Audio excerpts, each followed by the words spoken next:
আদম আলাইহিস সালাম। আর মানুষের পূর্বপুরুষ হচ্ছেন আদম আলাইহিস সালাম, আর তার উৎপত্তি হচ্ছে মাটি থেকে। মানুষ এসেছে আদম থেকে, আদম এসেছে মাটি থেকে।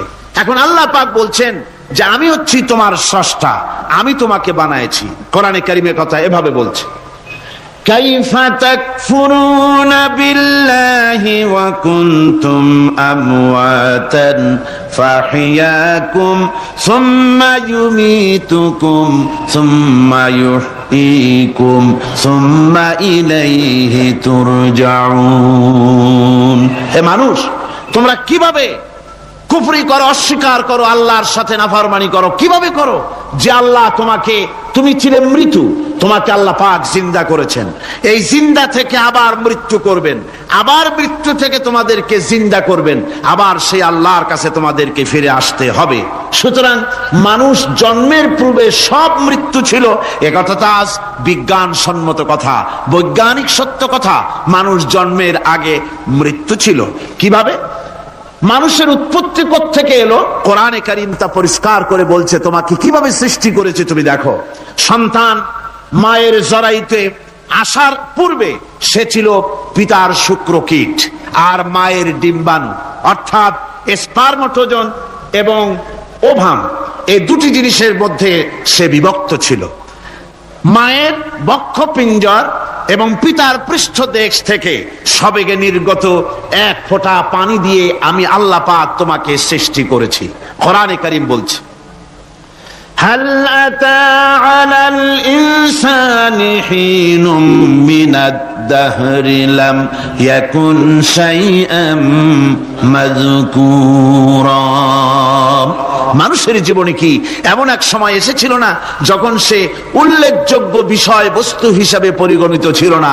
তোমার নাম ছিল না, পরিচয় ছিল না, কিছুই ছিল না, দুনিয়ার কেউ তোমাকে জানতো না, শুনতো না। আমি আল্লাহ পাক তোমাকে সৃষ্টি করেছি। তুমি কোত্থেকে এলে? কোরআনে কারীম থেকে তা জেনে নাও। আল্লাহ রাব্বুল আলামিন বলেন, ইন্না খালাকনাকুম মিন তুরাবিন সুম্মা মিন নুতফাতিন সুম্মা মিন আলাকাতিন সুম্মা মিন মুদগা। আমি রব্বুল আলামিন তোমাকে সৃষ্টি করেছি, মাটির উপাদান দিয়ে তৈরি করলাম। মা বাপের, পুরুষের স্পার্মটোজোন আর মহিলাদের ওভাম দুটোতে মিলে মায়ের গর্ভের ভিতরে নাপাক পানি ফোটাকে জমাট রক্তে পরিণত করে দিলাম। এই জমাট রক্তকে গোশত বানালাম, কচি কচি হাড় দিয়ে একটা বডি, একটা স্ট্রাকচার তৈরি করলাম। তারপরে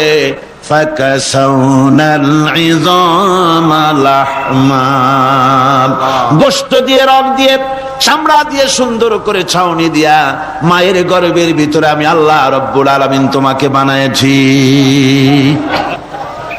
মায়ের পেটের ভিতরে ফি কারারিম মাকিন, একটি সুরক্ষিত জায়গায় তোমাকে আমি রেখে দিলাম, যেখানে কোনো রোগ, কোন জার্ম যেখানে পৌঁছতে পারবে না, কোন অসুবিধা হবে না, এমন একটা জায়গায়, এমন একটা ইন্টেনসিভ কেয়ার ইউনিটের ভিতরে রেখেছি। সুবহানাল্লাহ ওয়া বিহামদিহি। ফালইয়ানজুরিল ইনসানু মিম্মা খুলিক। কিভাবে মানুষ তোমাকে সৃষ্টি করা হলো? একবার তাকায় দেখো, তোমার শরীরের দিকে একটু তাকায় দেখো তো, কেমনে আমি বানাইলাম, কিভাবে তৈরি করলাম, লক্ষ্য করো। এই যে মাথা, এই মাথাটার ভিতরে আছে কি? মগজ, ব্রেন। বিজ্ঞানীরা বলেছেন এতে 1000 মিলিয়ন নার্ভ সেলস আছে এর মধ্যে। 1000 মিলিয়ন নার্ভ সেল। সেল হচ্ছে CELL, সেল। সেল মানে কোষ। এই 1000 অনুভূতি কোষ, 1000 মিলিয়ন অনুভূতি কোষ রয়েছে মাথার ভেতরে। মস্তিষ্কের এসব কোষগুলি, এসব সেলগুলি, তার মধ্যে আবার আছে নার্ভ ফাইবার, অর্থাৎ সূক্ষ্ম সূক্ষ্ম নার্ভ সুতা। সমগ্র শরীরের মধ্যে তা ছড়িয়ে দেওয়া আছে। এই সূক্ষ্ম সুতার মাধ্যমে ঘন্টায় 70 মাইল বেগে শরীরের প্রত্যেকটা অঙ্গ প্রত্যঙ্গের খবর মস্তিষ্কের মধ্যে চলে যায়। সুবহানাল্লাহ ওয়া বিহামদিহি। চোখ সাপ দেখলো, 70 মাইল বেগে প্রতি ঘন্টায় এই খবর তড়িৎ প্রবাহের মতো মস্তিষ্কের ভেতরে চলে গিয়েছে। মস্তিষ্ক সঙ্গে সঙ্গে ডিসিশন দিচ্ছে, দৌড় মারো, অথবা লাঠি হাতে নাও, অথবা যে কোনো একটা পজিশন তাকে সাথে সাথে সিদ্ধান্ত দিয়ে দিচ্ছে। জোরে বলেন সুবহানাল্লাহ। এই অনুভূতি শক্তি যদি আল্লাহ পাক না দিতেন মানুষের শরীরে, পায়ের মধ্যে পাথর ঢুকলে, কাঁটা তো কাঁটা, পাথর ঢুকলেও টের পাইতাম না। আল্লাহ পাক এই ব্যবস্থা করে দিয়েছেন মস্তিষ্কের মধ্যে এতগুলি সেল, প্রত্যেকটা সেলের আলাদা আলাদা কাজ। সুখ, দুঃখ, ভালোবাসা, মোহাব্বত, আনন্দ, স্বাদ ইত্যাদি জিনিসের অনুভূতি মস্তিষ্কের ভেতর থেকেই হয়। এখানে সেগুলি রেখে দেওয়া হয়েছে। তারপরে রয়েছে এই মস্তিষ্কের ভেতরে মেমোরি, স্মৃতি, স্মৃতি শক্তি। দেখুন এই যে টেপ রেকর্ডারে ওয়াজগুলি রেকর্ড হচ্ছে, তাফসীর রেকর্ড হচ্ছে। কিছুদিন পর ওই রেকর্ডের উপরে আরেকটা কথা যদি উঠান, তাহলে প্রথম কথা থাকবে? প্রথম গান বা ওয়াজ থাকবে? নষ্ট হয়ে যাবে। কিন্তু আল্লাহ রাব্বুল আলামিন আপনার আমার মাথার ভিতরে এমন এক ফিতা দিয়ে দিয়েছেন, এমন একটা মেমোরি ফিতা দিয়েছেন, যেই ফিতার ভিতরে হাজার হাজার, লক্ষ লক্ষ, কোটি কোটি সমস্ত কথাগুলি ধরবে, আপনি মুখস্থ করতে পারবেন। আগে যা মুখস্থ করেছেন, পরে মুখস্থ করলে পরে আগেরটা মুছে যাবে না। সুবহানাল্লাহ বিহামদিহি। কি সুন্দর করে মস্তিষ্কের ভেতরে এই মেমোরি শক্তিকে আল্লাহ পাক তৈরি করে দিয়েছেন। চিন্তা করলে মাথা নত হয়ে যাবে। আল্লাহ আল্লাহ পাক বলছেন, দুটি চোখ আছে বলে এই সুন্দর পৃথিবী দেখতে পাই। চোখ দুটি না থাকলে পৃথিবী অন্ধকার। মা দেখতে পাবো না, কোরআন দেখতে পাবো না, পৃথিবী দেখতে পাবো না, বাপ দেখতে পাবো না, সন্তান দেখতে পাবো না, দুনিয়াটা মিথ্যা হয়ে যাবে। ঠিক কিনা? ছোট্ট চোখ, 1 থেকে 1.5 ইঞ্চির ভিতরে এত সুন্দর দুটি ক্যামেরা, যে ক্যামেরা দিয়া দুনিয়ার সব কিছুকে ক্যাচ করা যায়, সব ক্যাচ করা যায়। বলুন তো, এমন একটা বাক্স আপনারা কেউ বানায় দিতে পারবে যে বাক্সের ভিতরে হাতি, ঘোড়া, বাঘ, ভল্লুক, ময়না, টিয়া, পাহাড়, পর্বত, নদ, নদী, কীট, পতঙ্গ, তরু, লতা, গাছপালা, গোষ্ঠী সুদ্ধা ধরবে, আরো খানিকটা জায়গা বাকি থাকবে, এরকম একটা বাক্স কেউ বানায় দিতে পারবে? পারবে। এমন একটা বাক্স পৃথিবীর কোন মিস্ত্রি বানাতে পারবে না। কিন্তু আল্লাহ রাব্বুল আলামিন আপনার আমার কপালের নিচে 1 থেকে 1.5 ইঞ্চির ভিতরে এমন 2টা ফিল্ম বক্স তৈরি করে দিয়েছেন, যা দিয়ে তাকাবেন আপনি কোটি কোটি মানুষ দেখবেন, পাহাড় দেখবেন, সমুদ্র দেখবেন, সূর্য দেখবেন, চন্দ্র দেখবেন। এত কিছু দেখার পরেও চোখের ভিতরে আরো খানিকটা জায়গা ফাঁকা থেকে যায়। কি বিরাট নিয়ামত এই চোখ আল্লাহ পাক আমাদেরকে দান করেছেন। এই চোখকে হেফাজতের জন্য আবার চোখের উপরে সানসেট তুলে দেওয়া আছে। সানসেট ভুরু, আল্লাহ ভুরু লাগায় দিয়েছেন, নিচে একটু হাড় জায়গায় দিয়েছেন, উপরে সানসেট, ভেতরে চোখ, যাতে করে বল এসে লাগলে পরে চোখটা গলে না যায়, আছাড় খেলে পরে চোখটা গলে না যায়, চোখটাকে সেফ সাইডে রেখে দিয়েছেন আল্লাহ পাক সুবহানাহু ওয়া তাআলা। আল্লাহ পাকের কাছে শুকরিয়া তো আদায় করলাম না, আদায় করি। আসুন পড়ি আমরা সবাই, আলহামদুলিল্লাহি রাব্বিল আলামিন। আল্লাহ পাক বলেন, আলাম নাজআল লাহু আইনাইনি ওয়া লিসানাও ওয়া শাফাতাইন। জিহ্বা দিলাম আমি তোমাকে, এই জিহ্বার ভিতরে 3000 আস্বাদন স্তর আছে। বিজ্ঞানীরা বলেছেন একটা জিহ্বার মধ্যে 3000 আস্বাদন স্তর আছে। প্রত্যেকটা স্তরের সাথে মস্তিষ্কের সাথে তার লাগানো আছে। জিহ্বায় সব জিনিসের টেস্ট নেবেন, আর তার অনুভূতি, তার স্বাদটা ওখানে টের পাবে মস্তিষ্কের ভেতরে। এই জিহ্বা আল্লাহ পাক দান করে দিলেন মুখের মধ্যে। সুবহানাল্লাহি বিহামদিহি। সব রকমের স্বাদ পান না একরকম? জিলাপির স্বাদ একরকম, রসগোল্লার স্বাদ আর এক রকম, ছানার স্বাদ আর এক রকম, বেলের স্বাদ একরকম, তালের স্বাদ আর এক রকম, মুরগির স্বাদ একরকম, খাসির স্বাদ আর এক রকম, লোট্টা ফিশের স্বাদ একরকম, শুটকির স্বাদ আর এক রকম, কোরাল মাছের স্বাদ আর এক রকম, শাকের স্বাদ আর এক রকম। হাজার হাজার খাদ্য দ্রব্যের স্বাদ এক জিহ্বা দিয়ে আল্লাহ রব্বুল আলামিন নেওয়ার তৌফিক দিলেন। খালাকাল ইনসান, কি সুন্দর করে মানুষ বানালাম। দেখিস না, শুকরিয়া আদায় করিস না, এগুলি দেখবি আর শুকরিয়া আদায় করবি কি সুন্দর করে আমি আল্লাহ তোমাকে সৃষ্টি করেছি। শুধু তাই নয়, আল্লাহ পাক বলেন, ইয়া আইয়ুহাল ইনসানু মা গাররাকা বিরাব্বিকাল কারীম। ও মানুষ, কোন জিনিস তোমাকে ধোকায় ফেলে দিল? তোমার মহান প্রভুর ইবাদত থেকে, গোলামি থেকে কোন জিনিস তোমারে ধোকায় ফেলে দিল? কেন ধোকায় পড়ে গেলে? আল্লাহ রাব্বুল আলামিন তাই বলেন, ইয়া আইয়ুহাল ইনসানু মা গাররাকা বিরাব্বিকাল কারীম। কোন জিনিস তোমাকে ধোকায় ফেলে দিল? ওই মহান আল্লাহ রাব্বুল আলামিনের ইবাদত থেকে, গোলামি করা থেকে। কি সুন্দর করেন তাহলে ফসলগুলিকে আল্লাহ পাক তুষে পরিণত করে দিতে পারেন না? সিটায় পরিণত করে দিতে পারেন না? অবশ্যই। সেই জন্য আল্লাহ পাক বলছেন, যেগুলি সব আমার ক্ষমতা, আমি আপন নিয়ামতে, আপন বরকতে, রহমান নামের কারণে আমি তোমাদের সব আমি গুছিয়ে দিচ্ছি।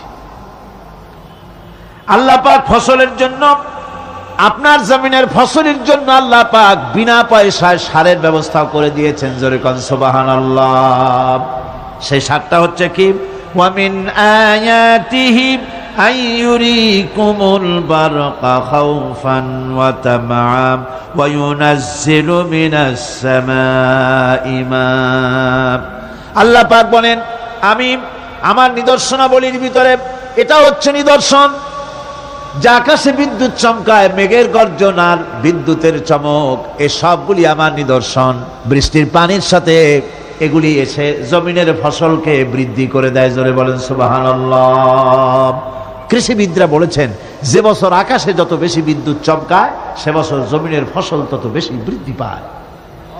বিনা পয়সায় এ ধরনের আল্লাহ পাক ব্যবস্থা করে দিচ্ছেন।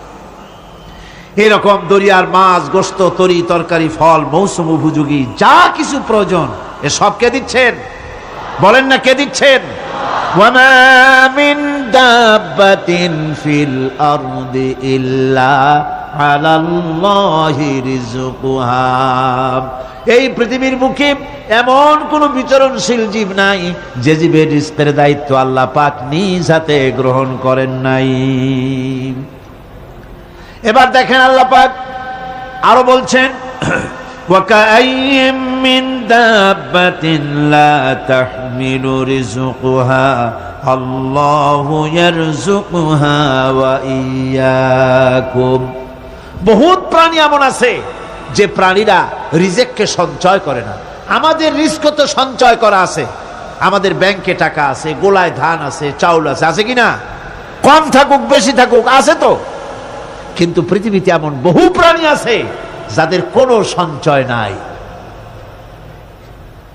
এই ধরনের অসংখ্য প্রাণীকে আল্লাহ রাব্বুল আলামিন বলেন, এ ধরনের অসংখ্য প্রাণীকে আমি আল্লাহ রাব্বুল আলামিন তাদের খেতে দেই। সকালবেলায় খালি পেট নিয়ে সমস্ত প্রাণীগুলি ঘর থেকে বেরিয়ে যায়, পানি থেকে, গর্ত থেকে, জঙ্গল থেকে সব বেরিয়ে গেল ক্ষুধার্ত পেটে। আবার বিকাল বেলা পর্যন্ত সারাদিন তাদের আহার জোগাড় করে তাদের পেট ভরাইয়া সবগুলিকে আপন আপন গৃহের মধ্যে আমি আল্লাহ ফিরায় দেই। সেই জন্য আল্লাহ পাক বলছেন, ইয়া আইয়ুহান নাসু যকুরু নি'মাতাল্লাহি আলাইকুম হাল মিন খালিকিন গায়রুল্লাহ ইয়ারযুকুকুম মিনাস সামাই ওয়াল আরদ লা ইলাহা ইল্লা হুয়া ফাআন্না তুফাকুন। হে মানব সকল, স্মরণ করো আল্লাহ পাকের সেই নিয়ামতের কথা, যে নিয়ামত ওই আল্লাহ ছাড়া কে আছে, যে তোমাকে আকাশ থেকে রিজকের ব্যবস্থা করেন, যিনি তোমাকে খাওয়ার দাওয়ার ব্যবস্থা করেন। তিনি ছাড়া কেউ নাই এই পৃথিবীর বুকে, আকাশে এবং জমিনে। তিনি এক এবং একক। ওয়া ইলাহুকুম ইলাহুন ওয়াহিদ লা ইলাহা ইল্লা হুয়ার রাহমানুর রহিম। তিনি হচ্ছেন তোমাদের ইলাহ, তিনি এক, তিনি একক। সুতরাং তিনি হচ্ছেন পরম দাতা এবং বিশেষ নিয়ামত যিনি দেন, পরম দাতা এবং দয়ালু। কোরআনে কারিমে যখনই আমরা বলেছি আলহামদুলিল্লাহি রাব্বিল আলামিন, আল্লাহ পাক খুশি হয়েছে। প্রশ্ন হয়েছে তার কি আরো কোন গুণ আছে? জবাবে বলেছি আর রহমানির রহিম, তিনি পরম দাতা, তিনি দয়ালু। সুবহানাল্লাহি ওয়া বিহামদিহি, তিনি রহিম। পরকালে কিয়ামতের ভয়াবহ দিনে বান্দার জন্য তিনি রহিম হবেন। দুনিয়ায় তো অবারিত উন্মুক্ত হস্তে সকলকে দিচ্ছেন, আর কিয়ামতের দিন আল্লাহ পাক রহিম হবেন তার বান্দাদের জন্য। কোরআন বলছে তিনি হচ্ছেন রহমান, মানুষের জন্য তিনি রহমত দেই, আমি অনেকগুলি ক্ষমা করে দেই। সব তোমাদের হাতের কামার জন্যই বিপদ হয়, আর অনেকগুলি তো আমি ক্ষমা করে দেই। কথায় কথায় যদি প্রত্যেকটা ব্যাপারেই শাস্তি দিতাম, তাহলে পৃথিবীতে শ্বাস ফেলার সময় তোমরা পেতে না। আল্লাহ পাক হচ্ছেন সেজন্য রহমান, আর তিনি রহিম কিয়ামতের দিনের জন্য। এই পৃথিবীতে মানুষ গুনাহ করা স্বাভাবিক, গুনাহ করা স্বাভাবিক কিনা কন? সব মানুষই গুনাহ করে। এই গুনাহগার যত বড় গুনাহগার হোক না কেন, গুনাহগার যখন তওবা করে, তওবার অনুভূতি যখন আসে এবং সে যখন অনুশোচনা করে, তখন তার অপরিসীম দয়া সেই অনুশোচনাকে কবুল করে নেয়। অনুশোচনার এক বিন্দু অশ্রু গুনাহগারের অনাচারের সমস্ত দাগ মুছায় দেয়। মনে হয় যেন তার আমলনামায় কোনো দাগই ছিল না। সুবহানাল্লাহ। এজন্য বলা হয়েছে তাইবু মিনাজ যামবি কামান লা যামবা লাহু। গুনাহ থেকে যে তওবা করে মনে হবে তার সে কোনো গুনাহই করেই নাই, কোনো গুনাহই করে নাই। আমার বন্ধুগণ, আল্লাহ পাক কেমন রহিম! এই পৃথিবীতে মানুষ যত অপরাধ করে, সেই অপরাধ বাপের সাথে করুক, মায়ের সাথে করুক, ওস্তাদের সাথে করুক, পীরের সাথে করুক, অপরাধ করলে পরে কেউ বলে না যে কাছে আয় ক্ষমা করে দেই। কেউ বলে নাকি? কেউ বলে না। আল্লাহ পাক কেমন রহমান, এমন রহিম! বান্দা যখন গুনাহ করে, আল্লাহ পাক গুনাহগারদেরকে ডাকেন, চুরি করেছিস, গুনাহ করেছিস, মদ খেয়েছিস, জিনা করেছিস, জুয়া খেলেছিস, হত্যা করেছিস, কুফরি করেছিস, শিরক করেছিস, যত রকমের পাপ করিস না কেন, ফিরে আয়, ফিরে আয়, চোখের পানি ফেল, আমি আল্লাহ রব্বুল আলামিন মাফ করে দেব। কোরআনে কারীম বলছে ইল্লা মান তাবা ওয়া আমানা ওয়া আমিলা আমালান সালিহান ফাউলাইকা ইউবাদদিলুল্লাহু সাইয়্যাতিহিম হাসানাতিন ওয়া কানা আল্লাহু গফুরার রহিমা। কিন্তু যে ব্যক্তি তওবা করেছে এবং ঈমান এনে পরবর্তীকালে ভালো কাজ করেছে, তাদের মন্দ কাজগুলি আল্লাহ পাক ভালো কাজ দিয়ে বদলায় দিবেন।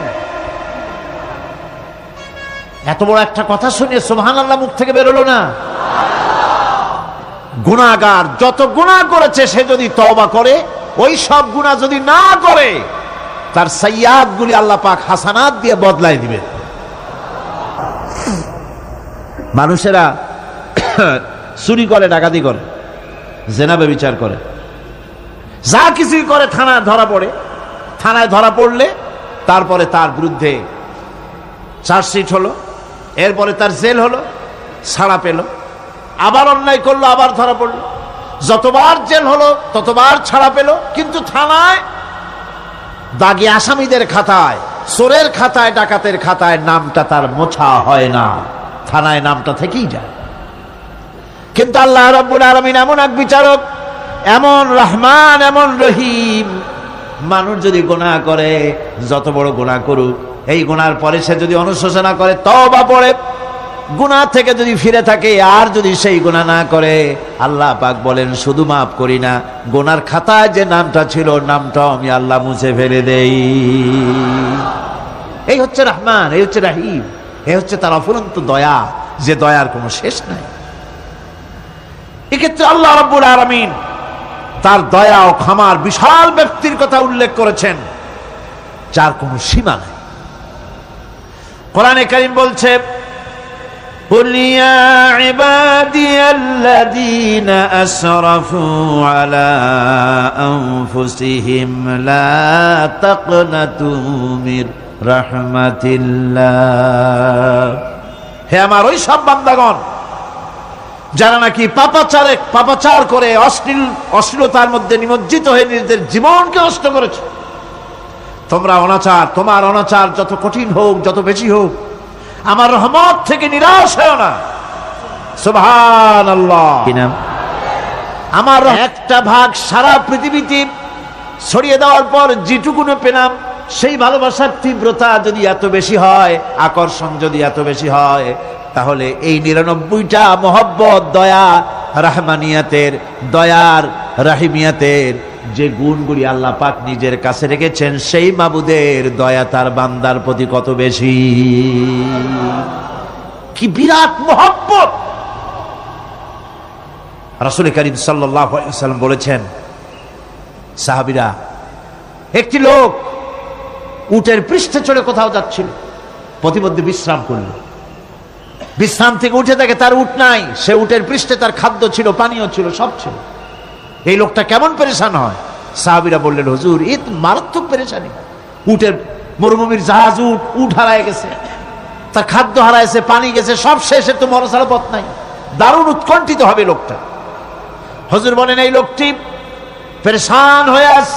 এমন সময় দেখতে পেল তার সেই উট তার খাদ্য আর পানীয় নিয়ে তার কাছে ফিরে এসেছে। বলো কেমন খুশি হয়?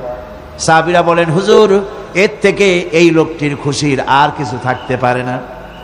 নবীজি বলেন, আমার সাহাবীরা শোনো, আল্লাহর কোন বান্দা যখন নাফরমান হয়ে যায়, আল্লাহ থেকে দূরে সরে যায়, আল্লাহ থেকে যখন এরাজ করে যায়, উঠারা ব্যক্তি উট পাওয়ার জন্য যেমন অবস্থা হয়ে যায়, আল্লাহ পাক তার বান্দার জন্য তেমন বোধ করেন। উঠারা ব্যক্তি উট পেলে পরে যেমন আনন্দিত হয়ে যায়, কোন নাফরমান বান্দা যদি সেজদায় পড়ে কান্দে আর বলে, আল্লাহ, গুনাহ করেছি, আমারে মাফ করে দাও, উঠারা ব্যক্তি উট পায়া যত খুশি হয়, এর থেকে লক্ষ কোটি কেন বেশি আল্লাহ রাব্বুল আলামিন তার বান্দার প্রতি খুশি হয়ে যান। আল্লাহ রহমান রহিম, কি দয়া! এত বড় দয়া তার। সেই দয়ার কারণে তার প্রতি আমাদেরকে আকৃষ্ট হতে হবে। মাফ চাইলেই আল্লাহ পাক মাফ করবে। ওয়াকাল রাব্বুকুম উদউনি আস্তাজিব লাকুম। তোমাদের রব তোমাকে বলছে, তোমাদের রব কে? আমাদের রব। সকলে বলেন, কে আমাদের রব? সে আল্লাহ আমাদেরকে বলছেন, তোমাদের রব বলছেন, আমাকে ডাকো, আমি ডাকে সাড়া দেব। সুবহানাল্লাহ।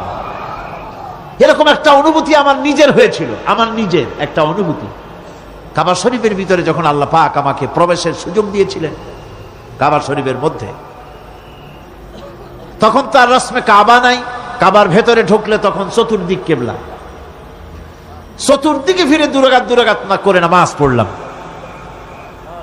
সেজদা দেওয়ার সুযোগ হলো, সেজদায় পড়ে এমন কান্না শুরু হলো, দম আটকে যাওয়ার মতো, শুধু কাঁপতেই থাকলো। আধা ঘন্টা চলে গেল সেজদার ভেতরে। এরপরে আমার চিন্তা হলো, হুঁশ হলো, যে আমি এতক্ষণ এখানে সেজদায় পড়ে আছি, আরো তো মেহমান এর মধ্যে ঢুকবে। কিছু রাষ্ট্রীয় মেহমান ছিল, দুনিয়ার বিভিন্ন দেশ থেকে তারা দাওয়াত দিয়েছিল। তো সেই মেহমানরা ঢুকতে পারবে না, এর মধ্যে 18-20 জনের বেশি লোক ধরে না। তা আমি অন্যের হক বোধহয় নষ্ট করছি, এই অনুভূতি না আসলে আমি কতক্ষণ সেজদায় পড়ে থাকতাম আল্লাহই জানে। আমি যখন সেজদা থেকে মাথা তুললাম, দরজার দিকে যখন তাকিয়েছি, ঠিক আমার চোখটা গিয়ে পড়লো দরজার সেই অংশে যেখানে লেখা আছে, ওয়াকাল রাব্বুকুম উদউনি আস্তাজিব লাকুম। আমি আবার ফুফায় কাল্লাম, আল্লাহ, আমি আমার দায়িত্ব পালন করেছি, আমি তো আমার রবকে ডেকেছি। আল্লাহ, তোমার গোলামের কথা তুমি শোনো, এটা আল্লাহর ওয়াদা। বান্দা কান, আমার কাছে চোখের পানি ফেল। রাসূল করিম সাল্লাল্লাহু আলাইহি ওয়াসাল্লাম বলেছেন, আল্লাহ পাকের দরবারে 2টা ফোঁটা বেশি কবুল, বেশি মঞ্জুর, বেশি প্রিয়। একটি হচ্ছে জিহাদের ময়দানে যে রক্ত ফোঁটা পড়ে, সেই রক্ত ফোঁটা। আর একটি হচ্ছে আল্লাহর ভয়তে চোখ থেকে যে পানি ফোঁটা পড়ে, এটি আল্লাহর কাছে দারুণ প্রিয়। চোখে পানি আসে না, কারণ কলব তো জাঙ্গালুদা হয়ে গিয়েছে, এটা মরিচা পড়ে গিয়েছে। আমি জিজ্ঞেস করতে চাই, কলবের এই জং, এই মরিচা কি আপনারা উঠাতে চান? সেই মরিচা যদি তুলতে চান, তাহলে চোখের পানি ছাড়া আর কিছুই নাই। আল্লাহ পাকের জিকির করতে হবে। আল্লাহ পাকের জিকির হচ্ছে জং উঠিয়ে দেওয়ার জন্য সবচাইতে বড় হাতিয়ার। আর চোখের পানিতে এই জংগুলি ধুয়ে মুছে আল্লাহ পাক সাফ করে দিবেন। কাঁদতে শিখুন, আল্লাহ পাকের দরবারে চোখের পানি ফেলতে চেষ্টা করুন।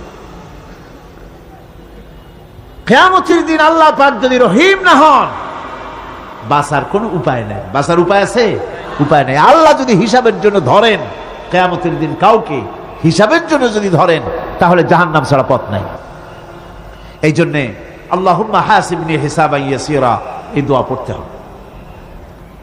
আমরা যখন বললাম আর রহমানির রহিম, বলেন সবাই আর রহমানির রহিম। আবার প্রশ্ন হয়, বান্দা বুঝলাম, আরো কোনো কোয়ালিটি, আরো কোনো বৈশিষ্ট্য তার আছে নাকি? আমরা বলি মালিকি ইয়াউমিদ্দিন, তিনি হচ্ছেন বিচার দিনের মালিক, শেষ বিচারের মালিক তিনি। একদিকে এটাকে ব্যালেন্স করা হয়েছে, একদিকে অফুরন্ত রহমত, যার কোনো কুল নাই, কিনারা নাই।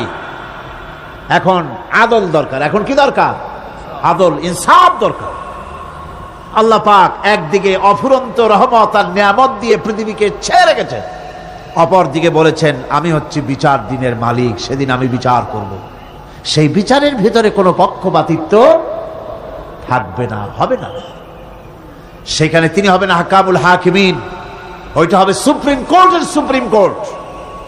সেই পরকালে, সেই কিয়ামতের মাঠে আপনাকে আমাকে সকলকে উপস্থিত হতে হবে, নাকি হবে না? সবাইকে উঠতে হবে। এই দিন শব্দটি কোরআনে কারিমে বহুত জায়গায় বলা হয়েছে এবং বিভিন্ন অর্থে ব্যবহার করা হয়েছে।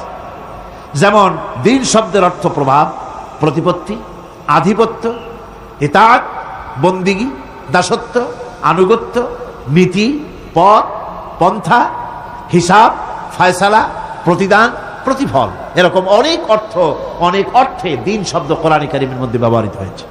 কিন্তু এখানে মালিক ইয়াউমিদ্দিন, এই দিন এখানে ব্যবহার করা হয়েছে প্রতিফল অর্থে। প্রতিফলের দিন, যেদিন প্রতিফল দেওয়া হবে, তিনি হচ্ছেন সেই দিবসের অধিপতি, সেই দিবসের মালিক।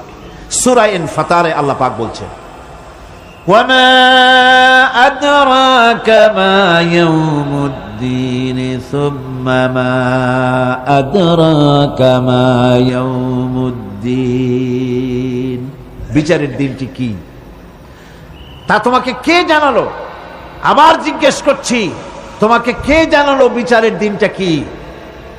আল্লাহ পাক জবাবে বলছেন বিচারের দিনটা হচ্ছে ইয়াউমা লা তামলিকু নাফসুন লিনাফসিন শাইআন ওয়াল আমরু ইয়াউমা ইযিন লিল্লাহ। বিচারের দিন হচ্ছে এমন দিন যেদিন কেউ নিজেকে রক্ষা করতে পারবে না, কারো থেকে কেউ নিজেকে রক্ষা করতে পারবে না, নিজেকে কেউ নিজের জন্য কাউকে সাহায্যকারী পাবে না। সমগ্র ব্যাপারটি নিরঙ্কুশ ভাবে আল্লাহ রাব্বুল আলামিনের হাতে থাকবে। সেই দিনটার নাম কিয়ামত, সেটার নাম পরকাল, সেটার নাম হচ্ছে বিচারের দিন। যেদিন কর্তৃত্ব হবে কেবলমাত্র কার? আল্লাহ পাকের। সেই দিনটা হচ্ছে কর্মফল পাওয়ার দিন। যে ব্যক্তি পূর্ণ কাজ করলো, সে নিজের কাজে নিজের স্বার্থেই তা করলো। আমরা যে নামাজ পড়ি, এটা কি আল্লাহর স্বার্থ? কথা কন, আল্লাহর স্বার্থ? সারা পৃথিবীর সমস্ত মানুষ যদি আল্লাহরে সেজদা দেয়, আল্লাহর ক্ষমতা আরো কিছু কালের জন্য বাড়বে নাকি? সমস্ত মানুষ যদি আল্লাহকে অস্বীকার করে, বিদ্রোহী ঘোষণা করে, বিদ্রোহ ঘোষণা করে, তাতে কি আল্লাহর ক্ষমতা শেষ হয়ে যাবে?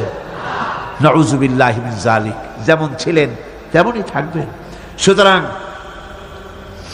আমরা যা করি, আমরা নামাজ পড়ি নিজেদের জন্য, আল্লাহকে খুশি করার জন্য, কিন্তু কল্যাণটা আমার। কল্যাণটা কার?